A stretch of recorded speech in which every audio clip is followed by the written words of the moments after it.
I was injured and lost my memory for Peter, but he took the opportunity to break off our relationship, destroying all the evidence of us being together. Then he embraced the moonlight of his youth and pushed his infamous brother in front of me, smiling gently and distantly, saying, "Julie, this is your boyfriend." Later, as I finally transferred my love completely, he searched for the best doctors, trying everything to help me regain my memory. He regretted painfully, emphasizing repeatedly, "Julie, it's me that you love." I just calmly looked at his hysterical self and asked him, "Is it?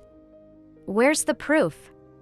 On the way back from the hospital, I stumbled upon the hot gossip of the movie star Peter's romance. Paparazzi revealed a video of him holding hands with the famous actress Bella and entering a hotel. Before the netizens could react, the two of them openly admitted their relationship, revealing that they had known each other for a long time and rekindled their love that was hard to resist. The hot gossip spread rapidly, and the entire internet started sending well wishes. The movie star Peter and the young, fresh-faced starlet Bella's bold venture into the entertainment industry and their eventual pinnacle meeting had thousands of netizens in tears over this beautiful love story. Within half an hour, articles detailing the course of their relationship were all over the internet. I clicked on the videos and carefully watched the filming times, then read through the love story from beginning to end. They met in high school. Peter had a secret crush.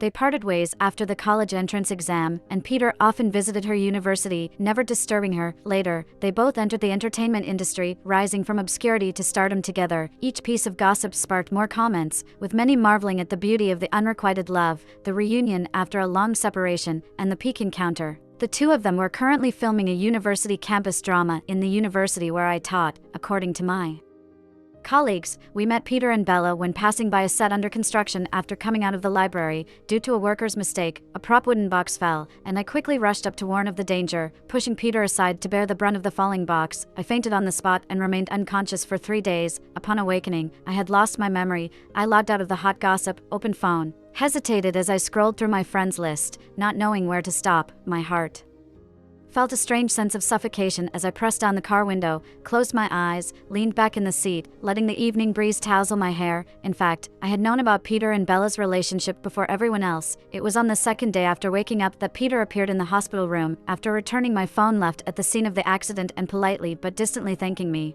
He assured me that they would cover all medical expenses, and if I needed anything else, I could contact his manager. With that, he placed a pure black business card in front of me and, as though he had solved a long-standing problem, smiled and said, "Julie, thank you, thank you." Looking at his deep and handsome features, I felt a bit absent-minded. When he turned to leave without hesitation, a sense of panic welled up in my heart, and I blurted out, "Wait." As a sudden dull pain struck my head, I looked at him as he turned and frowned, hesitantly asking, "Peter, did we know each other before?"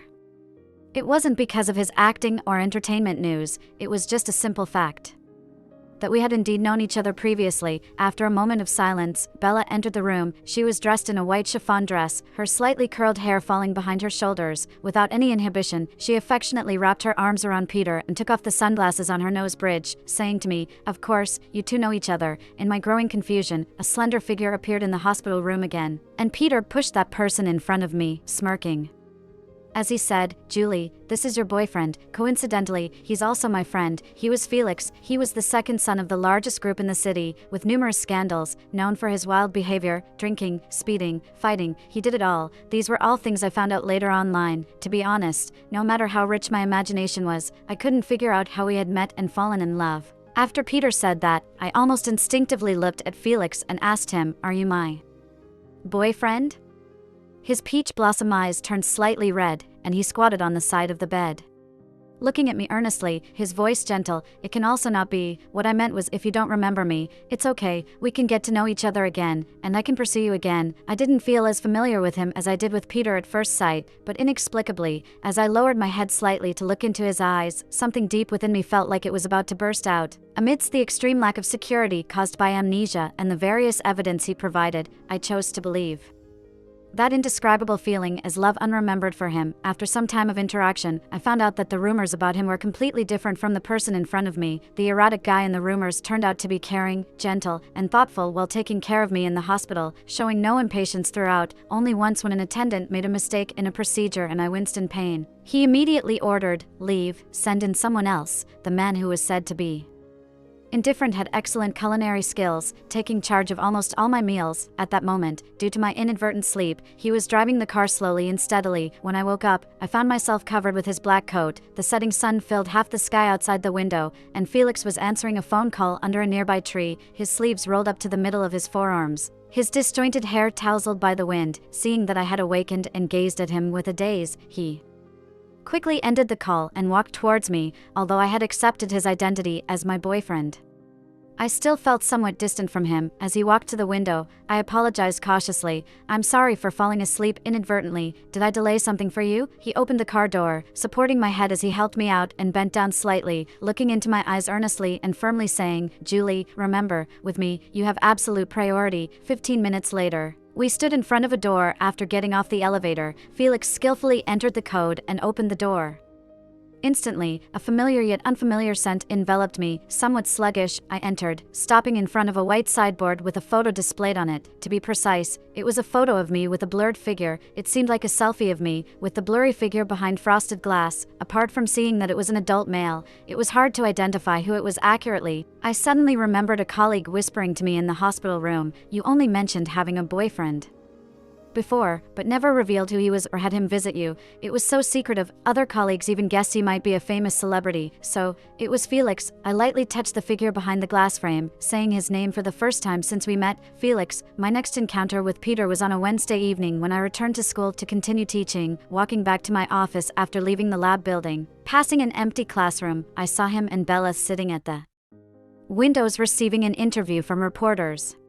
The golden sunlight pierced through the fluttering white gauze curtains, casting a faint light on Peter's half-figure, making him glisten. One thing I had never told anyone was that whenever it got late at night, I would have bouts of sadness I couldn't contain, a sourness in my heart that almost prevented me from sleeping. It felt like losing someone important, and as I tossed in bed, the image of Peter appeared in my mind. Then I would suddenly snap out of it, wondering incredulously, "Julie, what are you thinking?" There was no one who could tell me why I thought of Peter. Just like now, no one could explain to me why seeing him and Bella sitting side by side, sharing intimate looks made me feel so sad. The reporters deliberately created a romantic and ambiguous atmosphere, asking questions that all revolved around the romance between the two, like when they asked Peter, "Can you describe Bella in one sentence?" Peter turned affectionately to look at her, saying softly, "She is the light that shines into my dark life." I pondered on it and realized that this was probably similar to the netizen summary of their relationship. An impoverished male lead who experienced domestic violence from an alcoholic father since childhood met a kind-hearted rich girl in high school and found redemption. From then on, the rich girl became his moonlight. After the reporter got the answer, she chuckled in surprise and then asked Bella, "What similarities do you see between Peter and the male lead in the current drama being filmed?" Without hesitation, she replied, "They are both equally devoted." Standing quietly at the back door, I felt like a shadowy voyeur, glimpsing into their hard-won happiness. The unexpected ringtone of my phone in my pocket brought me back to reality, interrupting their interview. The spacious and bright classroom felt like it had just been paused, and several pairs of eyes turned to me. Frantically, I hung up and squeezed the phone tightly, suppressing the inexplicable acidity in my heart, apologizing, "I'm sorry for the interruption. I was just passing by. I'll leave now."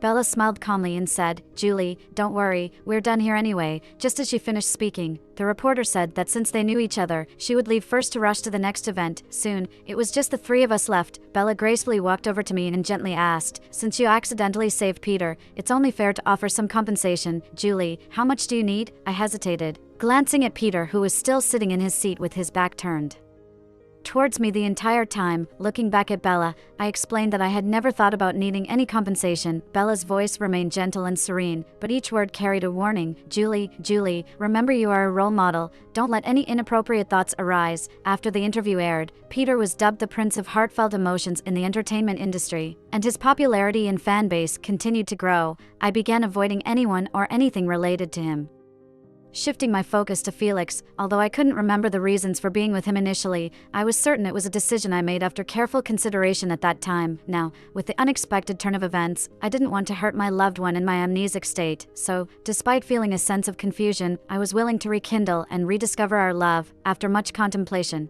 I carefully asked him, "How did I used to be with you?" He was peeling a grapefruit for me at the time, and paused, looking at me seriously and said, "Julie, you don't need to be the way you were before. Just be yourself and do what you want. In that moment of staring into his eyes, I realized he meant that he didn't expect me to love him the same way as before, but he would love me just as he did. This sparked a delicate emotion in me, a sudden feeling of inexplicable gratitude, knowing that he was the one by my side. From then on, we started to act like any normal couple, going on dates, having meals together, going shopping, and watching movies. Occasionally, I would try hard to recall our past, but the results were always a blank canvas. But in the second month of my amnesia, when Felix came to pick me up from work, a colleague handed me a beautifully packaged gift box with a watch inside. She reminded me, "Julie, the watch we ordered together a year ago has arrived." In my puzzled expression, she explained that it was from a friend's watch store, where each watch was handcrafted and unique. On one visit, I had described the style I liked to the designer and ordered one, stating that it was for my boyfriend. There was also a note left behind. The watch was indeed exquisite and understated, but it didn't seem to match Felix's style. On the back of the note, it was my handwriting with just one letter, J. One day, during a break in a meeting, I stumbled upon a live stream of Peter and Bella's campus drama ending. Someone asked him why he was attracted to Bella. He shifted his gaze slightly, as if recalling and pondering, then affectionately looked at Bella and said, "Her beauty is like nothing I've ever seen before," combining his background. I could understand what he meant. People in dark situations are easily drawn to someone completely opposite to them. After another question from the viewers about whether he had feelings for anyone else in all these years, just liking Bella, there was a brief moment of silence. Eventually, he confidently answered, "No." The live chat erupted in cheers and loving messages. It was in that moment that I realized I hadn't thought of him in a long time, and even if I were to see him again, there would be no ripples in my heart. That night, after the meeting ended, I joyfully walked out of the school gate with an umbrella. In the dimly lit rainy night, I saw Felix's car parked calmly under a yellow street lamp. It was 9 p.m., 3.5 hours since I had texted him that he didn't need to wait for me. As raindrops slid down the car window, my heart suddenly felt damp. Surprised, I got into the car and sighed. "It's so late. I did tell you not to wait for me." He carefully wiped the water droplets off my cheeks with a towel, his gaze fixed on my face, and he said, with utmost seriousness, "But I wanted to see you, so I've been waiting for you." In the narrow, damp car cabin, a sense of unidentifiable chaos surfaced. I looked at his handsome features, and my heart started beating uncontrollably faster. I began to understand why I had feelings for him before I lost my memory. I felt that, unexpectedly, Felix might be the person I would want to spend my life with, and even if I couldn't remember our past, I would eventually fall in love with him again. But then the unexpected happened. Half a month later, on a dusk when the sky was ablaze with hues, Felix and I were walking down a commercial street after leaving a restaurant, planning to buy a bouquet of hyacinths from a nearby flower shop. Suddenly, a huge advertisement billboard on a building facade collapsed. It was an ad featuring Peter and Bella for rings that signify a love only for one person. Felix reacted swiftly, pulling me to the side just in time to avoid the danger, but the loud noise of the billboard hitting the ground, the chaotic voices and car horns, and the too familiar scenery triggered intense tinnitus, and in a dizzy spell, a burst of poignant memories rushed into my mind. Countless fragmented images raced to the forefront of my consciousness. Peter and I, you see, we had known each other for 18 years, childhood sweethearts. We had been together for 4 years, the year we met. He was a frail young man who had lost his mother at a young age and was often abused by his father, and me. I was a girl abducted by traffickers and taken to a remote and impoverished village. I had saved him once by giving him water in a lotus leaf when he collapsed under the scorching sun due to injuries from his abusive household. He, in turn, had shielded me from village thugs when they tried to harm me. During those dark times, every word he taught me was a shining star carrying my wishes, until one day, I came across a handwritten message in a book donated from afar. "Outside the mountains, as long as you never give up, you will surely see hope." That buried hope suddenly sprouted, and I told Peter, "We can't rot here, let's escape." When I was prevented from studying or running around, Peter could. If he wanted to leave, he could. At first, he hesitated, but after yet another near-fatal drunken beating from his father, we escaped. I was 13 that year, marking my 5th year in the mountain village. We went through a long and arduous period afterward. Fortunately, with social assistance, we got the chance to study. Since I hadn't received proper education, I was behind in studies compared to Peter, who was in high school while I was still catching up on middle school content. It was during that time that Peter met Bella. However, I only heard about her and saw her for the first time on the night of their graduation party after Peter had finished his high school exams. Waiting outside the hotel for Peter to finish, I was helping him to his feet when someone called out loudly, "Bella." In that moment, Peter's body tensed imperceptibly, and I instinctively turned to see where the voice came from, but I only caught a glimpse of a beautiful slim figure from the back. When we returned home, Peter collapsed into my arms, and in his drunken mumbles, he seemed to say to himself, "How can someone like me stuck in the mire ever touch the moon?"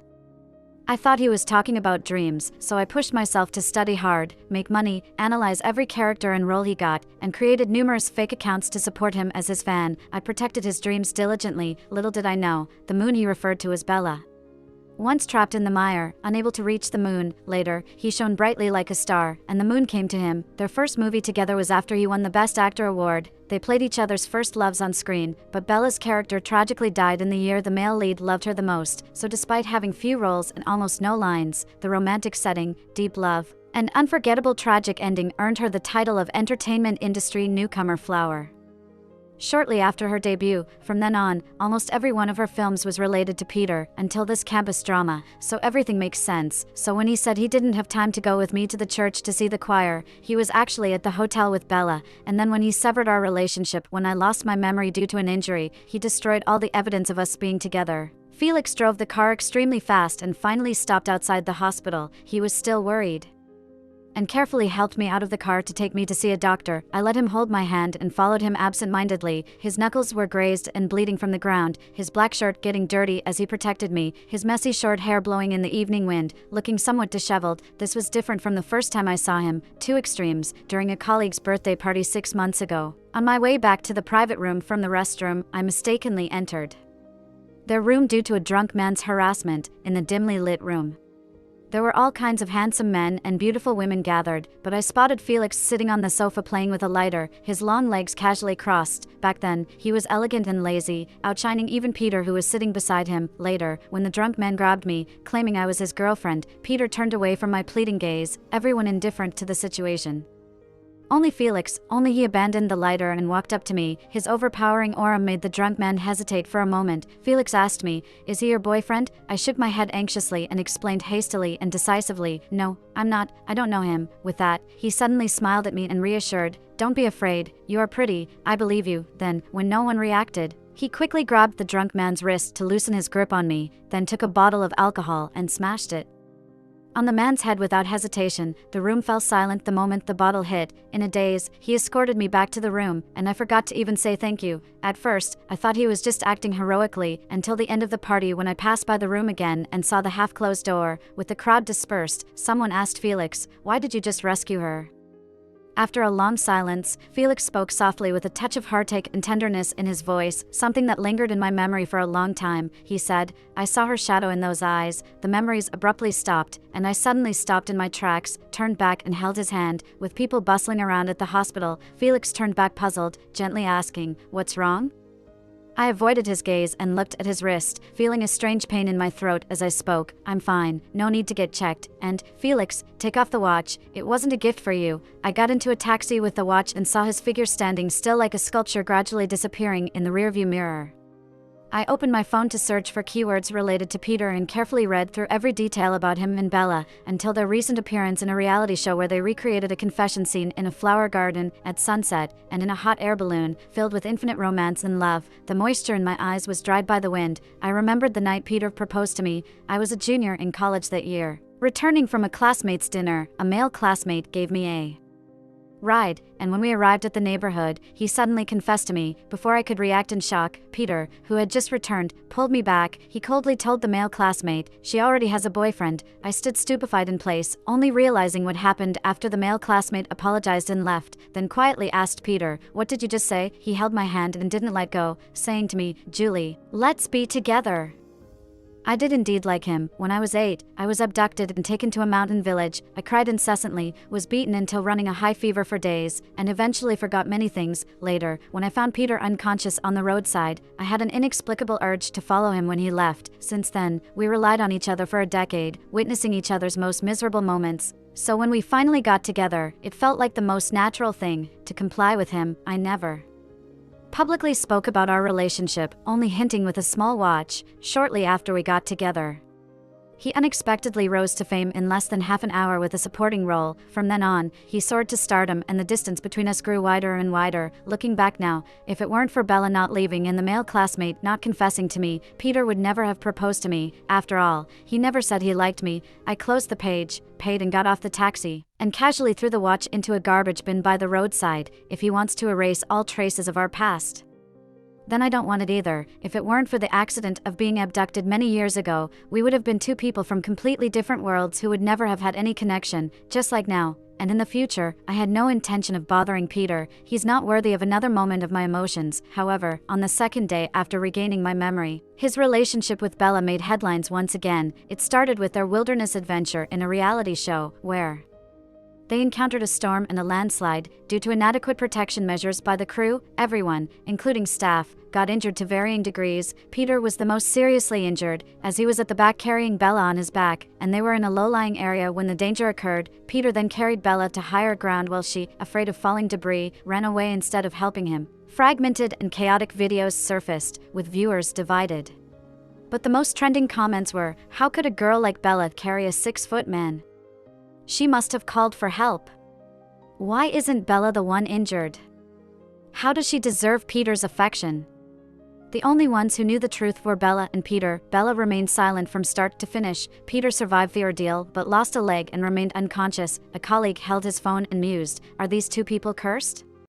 You saved them once before, and now they face an even more severe disaster. Seems like they can't escape fate."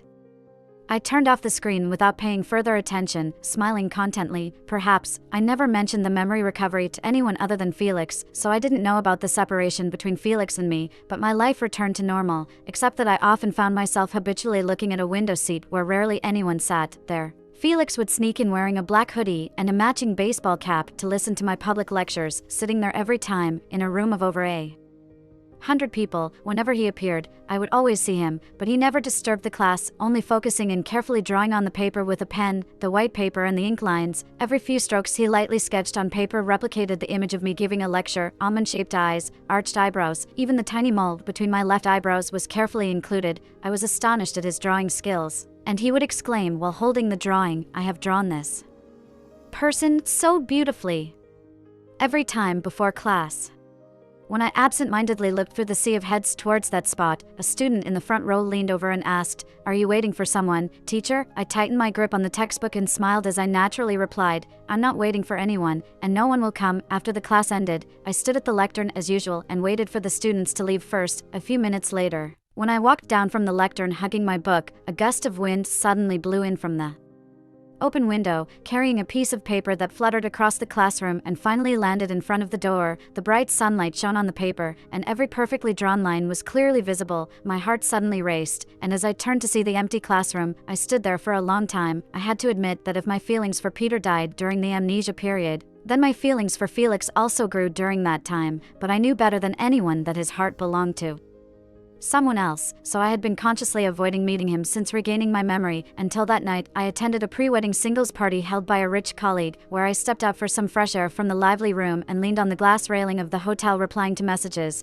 and by chance, I saw Felix standing in the transparent elevator on the opposite side. He was wearing an all-black shirt, sleeves rolled up to his forearms, left hand holding a suit jacket, right hand casually in his pocket. Behind him were a few people around his age. Our eyes met, and by the time the elevator had stopped, I saw someone patting his shoulder, reminding him to leave. I shifted my gaze, returning to the private room. Someone handed me a glass of grapefruit juice and asked whether I wanted to join the next event after this one, and I gently declined. Sitting in a dim corner, I looked at the twinkling lights, out of place, thinking back to the first time I saw Felix in the hospital ward when I just woke up from amnesia. The evidence he provided of our relationship had many loopholes, and with a careful thought, I could discover the flaws, but at that time, I had just lost my memory and desperately needed a sense of security, so I subconsciously found reasons to rationalize everything that seemed unreasonable. I believe Peter didn't consider the danger I would face when he made the decision to leave me. Looking back now, I am grateful that the person who pretended to be my boyfriend is Felix. After the party, I sat alone in the completely quiet private room for a while, until I finished the last sip of grapefruit juice in my cup and got up to open the door. That's when I saw Felix standing outside the door. I don't know how long he had been waiting there, with his hands in his pockets, leaning casually against the wall. He seemed like he had always been waiting for this door to open. The faint smell of alcohol lingered in the air, And I fell silent for a moment before asking him, "Is there something you need? I wanted to see you." His overly candid reply caught me off guard, and I could only sigh and tell him, "Felix, we have no connection." What if I say I truly like you? I've imagined in front of the mirror how much I resemble that girl who could make him act so affectionate and reluctant to let go, but he saved me once and deceived me once, so perhaps it all evens out. So when he spoke up again, "Julie, actually I interrupted him, saying, "Do I need to spell it out?" "Felix, I don't want any relationship with you, not in the past, not now, not ever." The lesson I learned from Peter was that a relationship built on lies should never have existed in the first place. Perhaps due to the lighting, his face turned momentarily pale. He hesitated before finally asking me in a somewhat hoarse voice, "Don't we even get to be friends?" I looked at him and firmly refused. "I don't need you as a friend." I thought that after making things clear with Felix, I would find inner peace. However, it was not the case. Every night, I tossed and turned, thinking of his pale face. Every little detail from the short time we spent together started replaying vividly in my mind. What's worse is that he kept coming to me, wanting to see me, always finding ways to be around me. Over time, I became particularly sensitive to his figure, his name, and the unique scent of pine that he carried. I even found myself instinctively avoiding similar-looking people. I knew I wasn't avoiding him, it was my own heart. The day I heard the news of Felix becoming the heir of the Fung Corporation, I was at the supermarket. Countless financial and entertainment media outlets were reporting about him, orphaned at a young age, his father remarried, and the stepchild brought in was his half-brother. Later, he was oppressed and despised, forced to hide his strength and ambitions, all for one day to seize power. It's worth mentioning that someone found out he had been doing charity since he was young, donating supplies to orphanages and remote mountain areas every year. I stood in the aisle filled with various fruit juices, looking up at the big screen showing journalists thrusting microphones towards Felix for interviews. The man in the video was different from the carefree person his online friends described or the gentle and elegant person I remembered. He appeared cold and aloof, exuding the air of a person in power. A gossip journalist deliberately asked why he was in that position and not his brother, a gifted student with exceptional abilities. Faced with the challenge, he looked down on the people before him and said with a faint smile, "Don't you understand the law of the jungle?" Unexpectedly, I suddenly remembered the scene when he saved me by smashing a bottle of alcohol over someone's head. Perhaps that was the real him, gentle yet fierce, cold but passionate. But during the short time I spent with him, I didn't have a chance to understand his family background, so it was my first time learning about his origins. I had speculated that those rumors were intentional acts of his, but I didn't expect it to be for this reason. Next, a gossip journalist in the video asked, "It's rumored that Felix has been looking for a girl. Is she his crush?" There was a moment of silence, and Felix looked gently at the camera, saying, "Yes." I calmly looked away and continued shopping, only to realize at the checkout that I had picked up the wrong juice. After that, Felix continued to appear by my side constantly. Although he never brought up being together again, everything he did told me that he hadn't given up. When my car broke down in the heavy rain, he was the first to arrive. When I twisted my ankle while hiking, he was there to carry me down the mountain. Once, when I was down with the flu and resting at home, he knocked on the door. At that time, I hadn't fully recovered and was almost out of patience, so when I told him to stay away because he might get infected, he blocked the door, entered, and said, "I'm not afraid." With a foggy head from medication, I didn't have the energy to argue, so I laid down on the couch and let him take care of me. When I was with Peter before, he rarely had time to take care of me when I was sick. Most of the time, I had to go to the hospital alone, take medication alone, and slowly recover alone. I wasn't a delicate person, and I understood that he was busy. Without his care, I could take care of myself. But now, as I half-dozed and saw Felix feeding me water, making me soup in the kitchen, I couldn't help but wonder, so I asked him, "Felix, aren't you busy?" He had just taken over the company, and there would only be more things for him to handle. Being with me would only be a waste of time. He crouched beside the couch, gently wiping my cheek with a damp towel, his breath falling lightly on my side, almost unavoidable. After a while, I heard him say, "Julie, I remember saying that nothing is more important than you." Perhaps due to being sick, my emotions were more sensitive, and my heart couldn't help but ache. It wasn't this difficult when I was sick and alone before. I closed my eyes without saying anything, but I couldn't fall asleep. I could hear his very soft movements, not disturbing me but comforting me. After some time, when the night had fallen, I opened my eyes and saw Felix in the kitchen looking at a stack of pill bottles. The orange glow of the sunset shone through the glass, and as I stepped softly on the plush carpet, I walked over and leaned against the kitchen door, watching his back, then asked softly, "Felix, have you found that girl you were looking for?" His back stiffened visibly. He set down the pill bottles and turned to look at me, saying, "I did." My throat felt sore, and I Wanted to ask why he continued to entangle with me if he had found her, but I asked more composedly, "Aren't you two together?" He took a step closer, sighed, and said, "She said she didn't want to be with me, she didn't want any relationship with me, so she came to find me. Am I just a substitute for her?" And I just borrowed her light, briefly experiencing a bit of love, feeling my heart trembling. I lowered my head and didn't want to meet his gaze. A tear fell from my eye, soaking into the fabric of his pants. Finally, I compromised and said, "Felix, can you please stop this? I admit that I like you, but that doesn't mean I will give up my principles to be a substitute. Why do you have to keep pressuring me?" His breath deepened slightly, and he repeated word for word, "Like me?" I cried silently, with my head still bowed, until he suddenly hugged me tightly. Despite my emotionally unstable head feeling even more dizzy, I could hear him say, "Julie, it was you who said you didn't want any relationship with me." At that moment, the tense string in my heart suddenly snapped. And something slowly surfaced in my mind. I hesitatingly asked him afterwards, "Was it me?" He gently pressed my head against his chest, his voice low and hoarse. "Yes, it was you. It's been 18 whole years since being beaten at the age of 8, leading to a high fever for several days. I had forgotten everything before that. My earliest memory started from when I turned 8, so I had no idea who my parents or relatives were, and even though I had contemplated finding my family later on, I had received no news all these years, but never would I have thought that Felix would be part of my family from before I was 8 years old. When I was 3, my parents died in a chemical explosion. I was taken in by my mother's best friend. After that, Felix appeared in my life, 5 years together, until I was 8, when Felix's father took me to find Felix as an excuse to meet his first love, and then, he lost me. For the following 18 years, Felix had been looking for me, that's what he told me. But those memories had vanished from my mind, and it was unlikely they would ever resurface, making me unsure if I was the person he was searching for. After all, I no longer had any family. How could I prove it?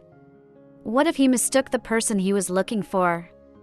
I asked him this question the next day. Upon hearing it, he handed me an album containing all the photos of both of us, from the age of 3 until I was 8, without exception. In each picture, the girl had a small mole between her eyebrows. After 8, in every photo of him beside a girl, there was a hand-drawn figure of a girl. It was his drawing of me. For 18 years, perhaps seeing that I remained silent and concerned that it was touching on painful memories, he casually said, "I imagined you growing a year older each time, but it's only an imagination, not as beautiful as the real you." Quietly holding the photo album, I listened and then asked him, "Just because of this mole between the eyebrows?"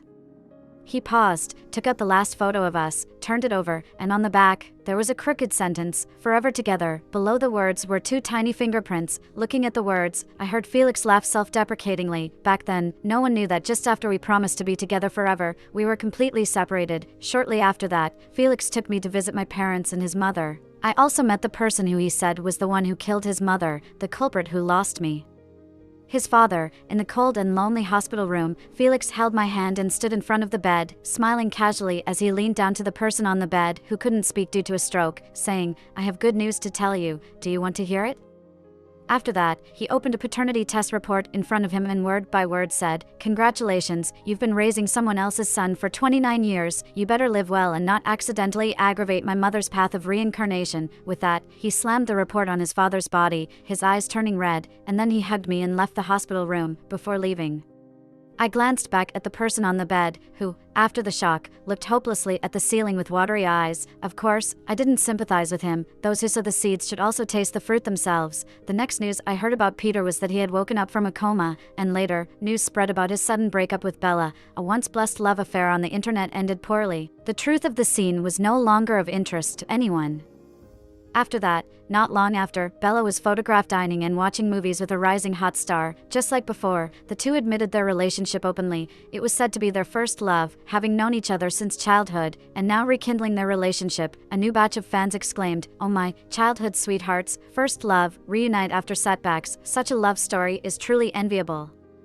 Peter's legs were not completely disabled. He could still walk with the help of crutches. During his time in the hospital after waking up, he called me numerous times. I looked at the familiar number with no name on the screen but never answered. Finally, I blocked him. Later, he probably used someone else's phone to call me. I unintentionally answered once and heard him calling out Julie before hanging up directly. Before he was discharged, I visited a respected professor at the hospital and passed by his room. At that time, it seemed like he was arguing with Bella, both emotions unstable. I could clearly hear Bella loudly asking him, "I didn't mean not to pull you at that moment. It was dangerous then. What if I got hit?"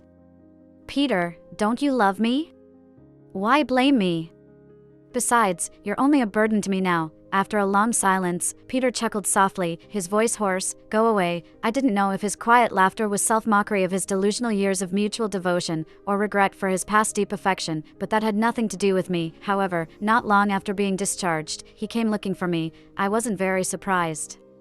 Knowing this day would come sooner or later, that evening as I walked out of the elevator holding a bouquet of hyacinths, I saw him standing outside my door, leaning on crutches, dressed in a black overcoat, with his hair cut shorter, eyes bloodshot, cheeks slightly sunken. He seemed to have lost some weight. Seeing me, he suddenly approached with red eyes. "Julie." I took a step back, looking at him warily. "Peter, do we know each other well?" Suddenly, he grabbed my hand, speaking urgently. "Julie, I'm your boyfriend, not Felix. He's lying to you. He told me that he and Bella were just a contractual relationship, and that the person I truly liked was him." I looked at him calmly and puzzled, then slowly pulled away my hand, asking, "Is that so? How will you prove it? That I like you?" He couldn't provide any evidence. Then he started trying to take me to see a doctor, saying, "Julie, you've just forgotten me. Once you remember, you'll know who you truly like. I found the most famous neurologist who will help you regain your memory." I didn't agree to go to the hospital with him, so he started recounting past events, saying how we had escaped from a remote mountain together, lived in a basement eating instant noodles, and promised to be together forever. He said I had tirelessly cared for him when he was sick and mentioned how I had waited all night in the snow to accompany him for a rehearsal. You see, he remembered everything, but he still failed to hesitate to let go of me. The person I never wanted to regain my memories now tried every means to make me remember. I could guess that he would never have thought of turning back one day. Watching his eyes slightly reddened, a look of humility and pleading on his face, I remained indifferent. The afternoon when I rejected seeing him again, I received a letter. It was one I wrote 4 years ago. It was when Peter and I had just started dating, and there was a sudden trend online to write a letter to your future self. I found it amusing and persuaded Peter to write one too, but he never did. If not, unexpectedly, that might be the only evidence of us being together. The sky after the rain was filled with the glow of the sunset, like it was on fire. I walked into the bathroom with the letter but didn't open it. I burned it. For a long time after that, due to his health and work, he was preoccupied and couldn't continue bothering me. The next time we met was in early autumn. I had just left the library and was walking down the road when I saw a pavilion not far away and instinctively stopped.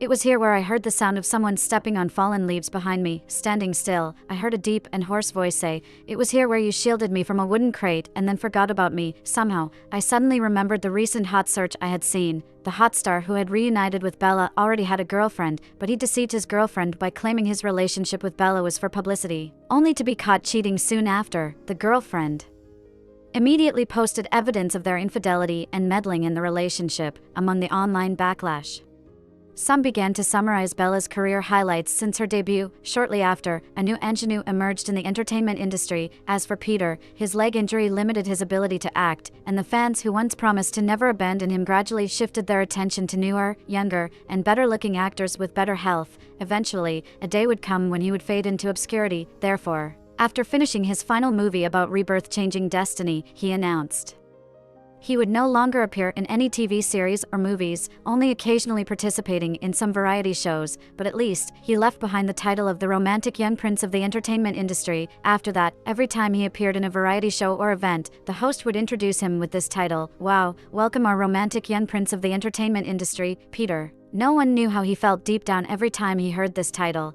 Just like our story, nobody would know anymore. As my thoughts returned, I turned to look at him, smiling with relief. "Is that so?" "I don't remember," I said, then turned and walked away. With each step, a breeze brought his murmured words to my ears. "If I could go back to the year we met, I would never let go of your hand again." I hesitated for a moment, then smiled and continued walking forward. He was wrong. If I could go back to that year, I wouldn't have met him again. And now, it was just returning to the path of destiny. At the end of the road, Felix stood there. I ran to him, and he reached out and caught me, then led me to a romantically decorated private garden. Since I found out about my origins, both he and I tacitly avoided discussing being together, so at that moment, I thought he was going to confess, but instead, he pushed a cake towards me and said, "Julie, happy birthday."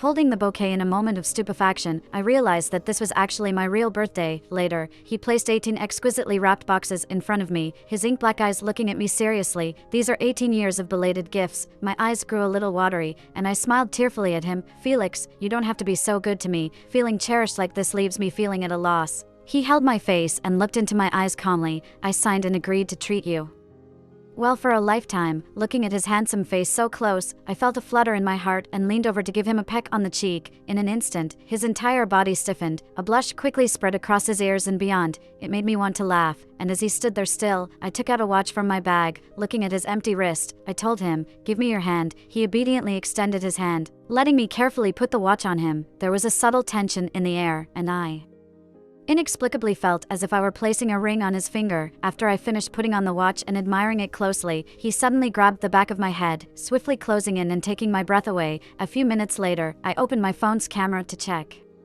And due to a lack of breath from forgetting to breathe, my face wasn't any less red than his. Just as I was about to see if my lips were chapped, Felix unexpectedly barged into the frame, grabbing my hand and the phone, pressing the shutter button. From that moment on, the broken photo from 8 years old was reconnected. In my life, the longest journey I've ever taken is the one to meet Julie, a full 18 years. If it weren't for that accident back then, the one who should have been by her side, growing up with her, should have been me. Even to this day, I can still remember that ordinary afternoon when I returned from my cello lesson to find out that Julie had gone missing. I was 10 years old that year, experiencing for the first time the feeling of being separated from someone important. Holding the photo we took the day before, I couldn't sleep all night. After that, I started donating money and supplies to orphanages and impoverished mountain areas for charity, even if there was only a 1 in a million chance. I hoped that Julie, somewhere out there, was living a better life. I also started to learn how to draw, imagining how she would look as she grew older. As our family business grew, my father's affair was discovered, and I found out that the day he took Julie to see me as an excuse to meet his first love, he lost Julie. The following year, my mother passed away from depression. He and his first love and their illegitimate child became a family. I became the one left out, but there's never such a good thing in the world, as he used the money my mom brought to start a business and eventually caused her death, and in the end, their family lived happily ever after. Later, under the surveillance and suppression of that woman, I became a prodigal son as she wished, hanging out with a bunch of friends every day. Then, at a party one day, I met Julie. When she pushed the door open in a panic, staring at me with frightened eyes, my heart skipped a beat. But in the 18 years since, I've encountered too many people who resembled her from my memories, and each time the result was disappointment. So this time, after I escorted her back to the private room, I hesitated. What if the result of my investigation was also disappointing? I heard that there was a 1,000-year-old ancient tree in the ancient temple in the southern part of the city that could grant any wish, something I never believed in before but wanted to try now. After climbing 3,600 steps, I stood in front of the ancient tree with a red wish ribbon tied tightly, placed my wish ribbon on the branches, joined my hands together, and devoutly prayed. I hope to see her. I hope to be together forever. At the same time I spoke, there was a soft, somewhat familiar voice. As soon as the words were spoken, all the wish ribbons on the tree suddenly fluttered in the wind. A crisp bell sound came from the eaves, and through a waving of red, I glanced to the other side of the tree. There was Julie, gazing at her clear eyes and brows. A thought suddenly came to my mind. If meeting once among millions of people is a coincidence, what about meeting twice? I recalled writing a sentence in a book while donating books one year: as long as you never give up, there will always be hope. I never gave up, so I really found her. Later, when I checked her past records, I found out that she was with Peter. However, unexpectedly, she suffered memory loss for Peter shortly after, and Peter, wanting to get rid of her to be with his white moonlight, took advantage of the situation. When I offered to help him, I once told him, past, present, future, Peter, you will have nothing to do with her anymore. At that time, he was immersed in the joy of being able to be with his white moonlight and didn't care about what I said. After that, on top of destroying evidence of Julie's acquaintance with him in a hurry, I made sure to carefully search for any traces of their relationship and personally destroyed it again, until, unless Julie herself remembered and was willing to admit it, there would be nothing else to prove they were together. Everyone said that I was just randomly infatuated with her. Bored with pastime, nobody knew how nervous and precious it was for me to push open the door of that ward and stand in front of her, even though I had long disappeared from her memory. It's okay, we can get to know each other again. 18 years later, on that afternoon, we met for the first time. It was also a reunion after a long absence.